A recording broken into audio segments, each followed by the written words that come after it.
ये कहानी है फूलपुर नाम के एक छोटे से खूबसूरत गांव की। इस गांव में रामप्रसाद नाम का एक बहुत ही सीधा साधा और मेहनती आदमी अपनी पत्नी सरला के साथ रहता था। रामप्रसाद पेशे से एक छोटा मजदूर था जो दिन भर पसीना बहाकर बहुत मुश्किल से 2 वक्त की रोटियों का जुगाड़ कर पाता था। मई का महीना था और आसमान से जैसे आग बरस रही थी। रामप्रसाद के छोटे से टीन की छत वाले घर में गर्मी के मारे बुरा हाल था।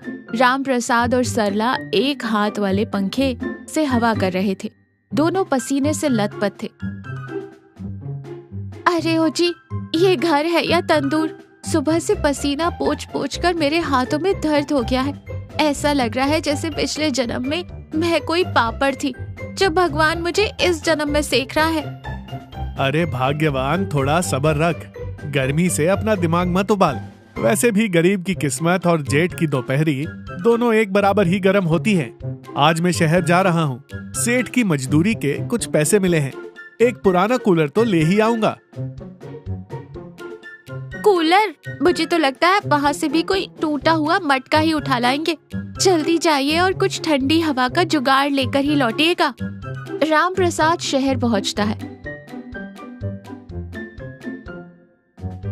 और कूलर खोजते खोजते सेठ चमन लाल कबाड़ी की दुकान पर पहुंचता है।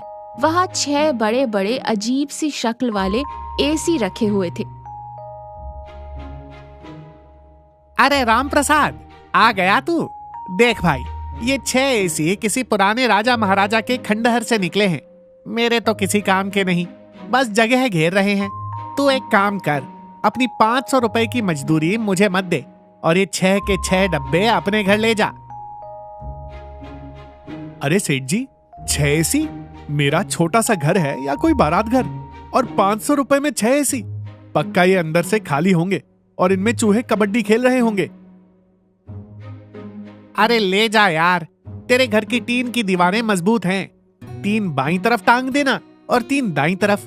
कम से कम देखने वाले तो कहेंगे कि रामप्रसाद रईस हो गया है। रामप्रसाद भोला था। वो किसी तरह एक जुगाड़ू रिक्शे पर उन 6 एसियों को लाद कर गांव ले आता है। रामप्रसाद ने जैसे तैसे गांव के एक बिजली वाले की मदद से उन 6 एसियों को अपने छोटे से कमरे में फिट करवा लिया।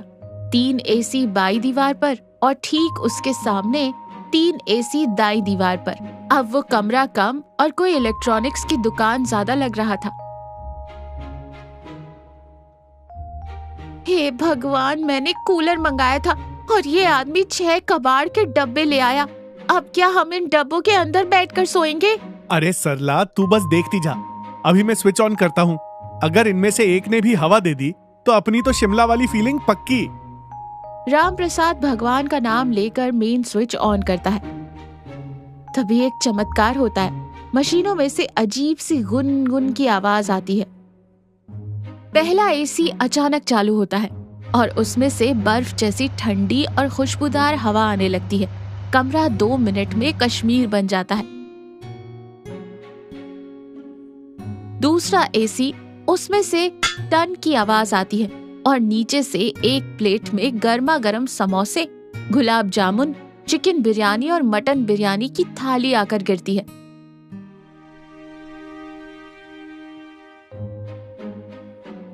सरला आंखें फाड़ कर देख रही थी। अरे बाप रे, ये एसी है या हलवाई की दुकान? इसमें से समोसे कैसे निकल रहे हैं? तीसरा एसी झर झर की आवाज करता है और उसमें से 500 के कड़क नोटों की गड्डियां उड़ने लगती हैं।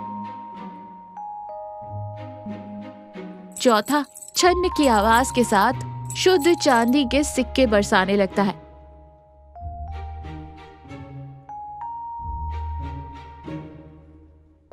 पांचवा खट खट करके सोने के चमचमाते बिस्किट नीचे गिराने लगता है।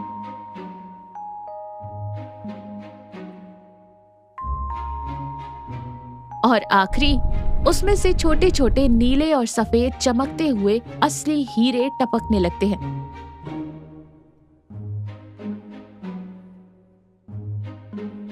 कमरे में चारों तरफ ठंडी हवा, शानदार खाना, पैसा, चांदी, सोना और हीरे बिखर रहे थे।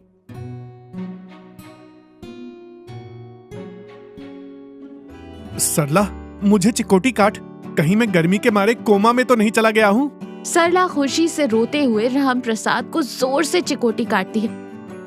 अरे जी, ये सपना तो नहीं है, ये साक्षात कुबेर महाराज हमारे घर आ गए हैं क्या? अब मैं पूरे गांव में सबसे महंगी साड़ी पहनूंगी। अब राम प्रसाद और सरला बहुत अमीर हो गए थे, लेकिन उन्होंने समझदारी दिखाई और ये बात किसी को नहीं बताई। लेकिन परेशानी थी कि 24 घंटे चलने वाले उस ठंडे एसी की वजह से राम प्रसाद को मई जून की गर्मी में भी स्वेटर और मफलर पहनना पड़ रहा था। राम प्रसाद घर के बाहर मफलर बांधे और कांपता हुआ बैठा था। तभी उसका पड़ोसी बंसी लाल वहां आया।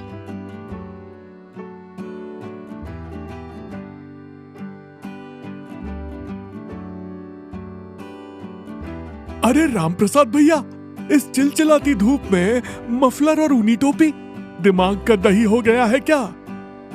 अरे नहीं बंसी भैया, वो मुझे ना अंदरूनी ठंड लग गई है, खून ठंडा हो गया है मेरा। तभी सरला अंदर से एक सोने का बिस्किट जो गलती से बाहर गिर गया था उसे पैरों से छिपाती है। भौजाई, ये आपके पैर के नीचे पार्ले जी का बिस्कुट इतना चमक क्यों रहा है? अरे बंसी भैया, ये नया फ्लेवर आया है, हल्दी और केसर वाला बिस्किट है। हाँ, आप तो काम बताइए। बंसी लाल को शक हो जाता है। कल तक जो राम प्रसाद सूखी रोटी खा रहा था, आज उसके घर से मटन बिरयानी और शुद्ध देसी घी की खुशबू आ रही थी। दाल में कुछ तो काला था। बंसी लाल मन ही मन सोचकर चला जाता है। राम प्रसाद का दिल बहुत साफ था। उसने सोचा कि भगवान ने इतना कुछ दिया है तो गांव वालों को एक शानदार भोज यानी दावत तो देना ही चाहिए। राम प्रसाद ने अपने घर के बाहर टेंट लगवाया और गांव के कुछ 15-20 खास लोगों को दावत पर बुलाया। लोग बाहर छक कर मटन बिरयानी, रसमलाई और पूरी खा रहे थे। बंसीलाल भी वहां था। इतनी रईसी, पक्का राम प्रसाद को कोई खजाना मिला है। सब खा रहे हैं, मैं जाकर इसके घर के अंदर झांकता हूँ। बंसीलाल चुपके से राम प्रसाद के एसी वाले कमरे में घुस जाता है। कमरे का दरवाजा खोलते ही वो ठंड से ठिठुर जाता है। उसकी नजर आमने सामने लगे 6 एसियों पर थी। वो छिपकर देखता है कि राम प्रसाद अंदर आता है, दूसरे एसी का बटन दबाता है और उसमें से गर्मा गर्म जलेबियां निकलती हैं। फिर राम प्रसाद तीसरे एसी का बटन दबाता है तो पैसों की गड्डियां गिरती हैं। राम प्रसाद गड्डी जेब में रखकर बाहर चला जाता है। बंसीलाल की आंखें फटी की फटी रह गई। उसका लालच आसमान पर पहुंच गया। हे भगवान, राम प्रसाद के पास तो जादुई मशीनें हैं। ये तो मुझे करोड़पति बना देंगी। मैं इन सब से एक साथ सोना, हीरा और पैसा निकाल लूंगा। राम प्रसाद और सरला बाहर मेहमानों को विदा कर रहे थे। बंसीलाल कमरे में अकेला था। लालच में अंधा होकर बंसीलाल ने सोचा, अगर मैं सारे एसी की स्पीड फुल पर कर दूं, तो एक ही झटके में ट्रक भर के सोना और हीरे मिल जाएंगे। बंसीलाल ने जल्दी जल्दी सोने वाले, हीरे वाले, चांदी वाले और पैसे वाले एसी का बटन फुल स्पीड पर घुमा दिया। अचानक मशीन में से अजीब सी गड़गड़ की डरावनी आवाज आने लगी। जादुई चीजें लालच बर्दाश्त नहीं कर सकती। जो एसी सोने के बिस्किट दे रहा था, उसमें से अचानक पीले रंग के कच्चे आलू और पत्थर चिटक कर बाहर आने लगे। खटाक खटाक एक पत्थर सीधा बंसीलाल के माथे पर लगा। जो एसी पैसे दे रहा था, उसमें से पुराने अखबारों के फटे हुए टुकड़े उड़ने लगे। हीरे वाले एसी से काले रंग का कोयला बरसा और ठंड वाला एसी ऐसी गर्मी और काली हवा निकालने लगा कि बंसीलाल का चेहरा तवे जैसा काला हो गया। बंसीलाल चिल्लाने लगा, बचाओ, अरे कोई बचाओ, ये एसी तो मुझे मार डालेंगे। आवाज सुनकर राम प्रसाद और सरला भागते हुए अंदर आए। कमरे का नजारा देखकर वो हैरान रह गए। राम प्रसाद तुरंत समझ गया कि क्या हुआ। उसने हिम्मत करके मेन स्विच बंद कर दिया। मशीनें शांत हो गई। अरे मूर्ख बंसीलाल, ये तूने क्या कर दिया?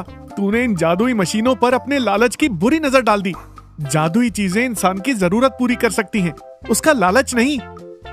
बंसीलाल काले मुंह और सूजे हुए माथे के साथ राम प्रसाद के पैरों पर गिर पड़ा। मुझे माफ कर दे राम प्रसाद भाई, मैं लालच में अंधा हो गया था। मुझे लगा मैं रातों रात अमीर बन जाऊंगा, लेकिन मेरे लालच ने सब राख कर दिया। मुझे माफ कर दो। सरला ने आगे बढ़कर फिर से मशीनों को चालू किया, लेकिन अब जादू टूट चुका था। सोने, चांदी, हीरे और पैसे वाले चारों एसी जल चुके थे और हमेशा के लिए कबाड़ बन गए थे। लेकिन भगवान दयालु है, केवल 2 एसी अभी भी काम कर रहे थे। एक वो जो ठंडी हवा देता था और दूसरा वो जिसमें से दिन में एक बार सादा लेकिन स्वादिष्ट खाना निकलता था।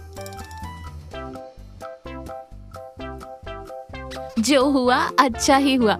मुफ्त का और बहुत ज्यादा पैसा वैसे भी इंसान की नींद और सुख शांति छीन लेता है। हम गरीब ही अच्छे हैं। बिल्कुल सही कहा सरला। मेहनत की कमाई में जो सुकून है वो इन सोने चांदी में कहाँ। कम से कम अब हमें इस भयंकर गर्मी में ठंडी हवा और बिना पसीना बहाए एक वक्त का अच्छा खाना तो मिल रहा है। यही हमारा असली खजाना है। राम प्रसाद ने बंसीलाल को भी उठाया और उसे गले से लगाया। बंसी भैया, लालच बुरी बला है। दूसरों की थाली में घी हमेशा ज्यादा लगता है, लेकिन अपनी सूखी रोटी में जो इज्जत है वो किसी खजाने में नहीं है। बंसीलाल ने उस दिन के बाद से कभी लालच नहीं किया। राम प्रसाद और सरला अपनी ठंडी हवा और प्यार भरे भोजन के साथ खुशी खुशी अपनी जिंदगी बिताने लगे। तो इस कहानी से क्या सीखा? इंसान को जो मिला है उसमें संतोष करना चाहिए।